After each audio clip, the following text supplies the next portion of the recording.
أول ما تقعد الصبح توكل على الله حتى فلوسك تصير بيها بركة. من هنا فتحنا الباب مال المحل وقلنا وهنا خلينا طحين صفر وطحين وجبة. ليه إذا تخلي طحين صفر واحدة وتكثر بيه تصير علش بحلقك.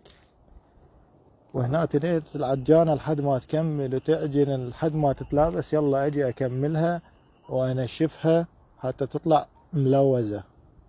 سولفولي همنا اكو ناس بعدها تخبز بالبيت وتنور طين وعدها حطب وتكسر سعف وتخلي بالتنور وتسوي اشجار واشجارين وثلاثة.